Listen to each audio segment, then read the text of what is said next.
Hi friends, నేను సుష్మా. నేను ఎప్పుడు చెప్తూ ఉంటాను కదా సిద్ధుల కోన గురించి. కార్తీక మాసంలో ఇక్కడ విశేషంగా పూజలు చేస్తారు. ఎక్కడెక్కడి నుంచో భక్తులు వస్తూ ఉంటారు. చాలా సందడిగా ఉంటుంది నెల మొత్తం.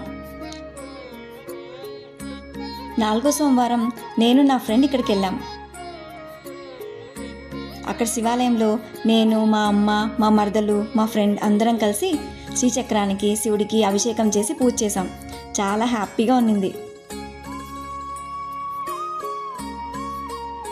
ఇక్కడ కొండ మీద శ్రీ నవకోటి సిద్ధేశ్వర స్వామి, నవనాథ సిద్ధేశ్వర స్వామి, వారి శిష్యుడు సారంగధరులు ఉంటారు. వీరు స్వయంభువులు అని చెప్తారు. అలంకారం చాలా బాగుంది కదా. మా తమ్ముడు, అల్లుళ్ళు పూజ చేసేటప్పుడు వీడియో తీశాను. ఇక్కడ నిత్య అన్నదానం జరుగుతుంది. భక్తులు విరాళాలు ఇస్తారు. ఇంకా పండుగలకైతే ఇక్కడ విశేషంగా పూజలు చేస్తారు. శివరాత్రికి అయితే ప్రత్యేక పూజలు ఉంటాయి.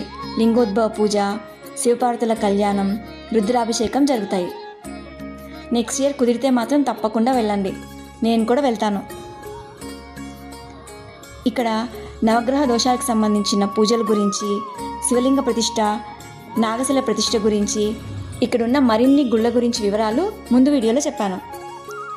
ఇంకా ఈ గుడి గురించి వివరాలు కావాలి అనుకుంటే స్క్రీన్ మీద కనిపించే నెంబర్కి కాల్ చేయండి. ఇలాంటి మరిన్ని వీడియోలు చూడాలనుకుంటే నా ఛానల్ని ఫాలో చేయండి.